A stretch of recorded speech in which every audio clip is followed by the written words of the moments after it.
Ever since I posted my last video exposing Mojang, there is a lot that happened. First of all, people are finally waking up thanks to Antvenom's video. Second of all, is the most infamous Minecraft update in history, chat reporting. However, many channels have already covered that, and that isn't what we're here for today. Today, I will discuss the various misconducts by Mojang that they ignored and got away with. So strap in your seats, because this will make you hate Mojang even more. Before explaining Mojang's violation, you need to understand about telemetry and the GDPR. Telemetry is the collection of data to monitor someone. An example is Google collecting your data to track your activity and know what you do. So now, you might wonder how this ties in with Mojang and the GDPR. Well, Mojang recently re-added telemetry in version 1.18. One of the important information they collect is your Xbox ID, which is odd because you don't need an Xbox account to play Minecraft unless if it's the Bedrock edition. And to add to all of this, a user reported a bug to Mojang about not being able to turn off telemetry. Mojang's response was to mark it as resolved, making it seem like it's a feature. However, this violates the General Data Protection Regulation, or GDPR for short. Mojang violated Article 7, specifically points 1 and 3.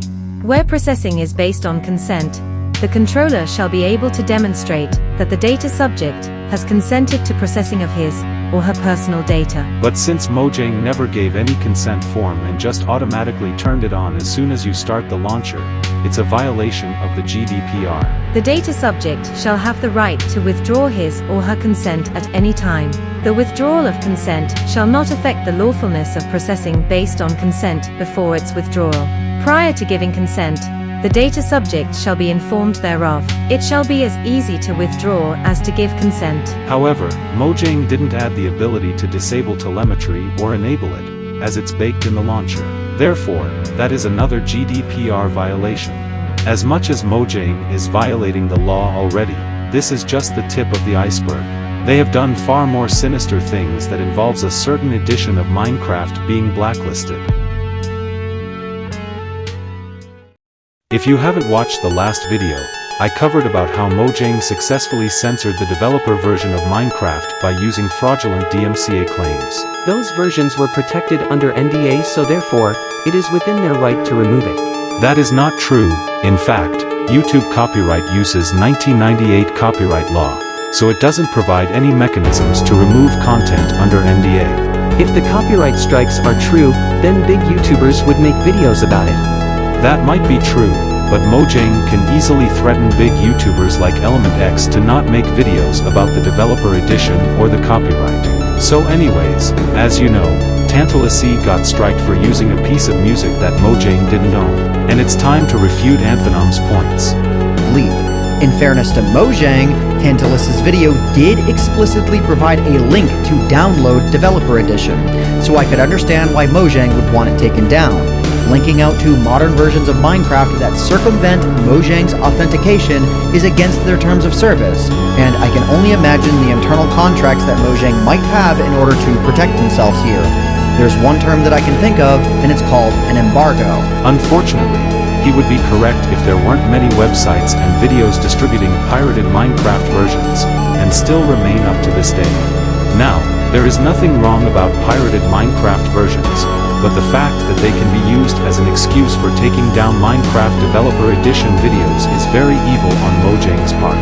Mojang uses all sorts of excuses to prevent word of Minecraft Developer Edition from getting around, and the next counterclaim only proves that even more. I asked Mojang for a comment on this, and their response is as follows. That strike happened a long time ago, and once the error was realized, it was reversed. Someone on the team made a mistake, it was corrected, and the process worked the way it should have. It was unfortunate. First of all, it isn't easy to make a mistake to falsely strike someone, as there are many steps and required field you have to fill to initiate the copyright strike. Second of all, it would be very suspicious for Mojang to specifically pick Ben Remember Track 2 instead of any other song. Thirdly, even if Tantalus used music in his video, it was 108 Chris Confidence, not Ben Remember Track 2. Finally, it's not an unfortunate mistake, It's done on purpose, as a marketplace partner under the name of CompyCraft later striked his video for good. Tantalus kept re-uploading and CompyCraft striked under different aliases before getting Tantalus falsely terminated. I will discuss more about him later, as it deserves its own section. Anyways, Mojang violates copyright law whether they strike the video or they authorize their marketplace partners to do so. They violate 17 U.S. Code 512, specifically Section F, where it states the following. Any person who knowingly materially misrepresents under this section that material or activity is infringing, or that material or activity was removed or disabled by mistake or misidentification, shall be liable for any damages, including costs and attorney's fees, incurred by the alleged infringer, by any copyright owner or copyright owner's authorized licensee, or by a service provider, as the result of the service provider relying upon such misrepresentation in removing or disabling access to the material or activity claimed to be infringing, or in replacing the removed material or ceasing to disable access to it. Since Mojang striked many videos, especially Agent Mindstorm's Developer Edition videos for using Mojang's logo, that would be violating the first point. Secondly, since Mojang falsely striked Tantalus's video mistakenly, that is still violating the second point. Mojang can be reliable for many charges, especially after striking many videos. However, there is a certain individual that is liable for as many charges as Mojang, which will be in the following list. It's time to address the big dinosaur in the room. Anyways, besides falsely copyright striking Tantalus's channel, he striked anyone who mentioned about the Pillager Bay.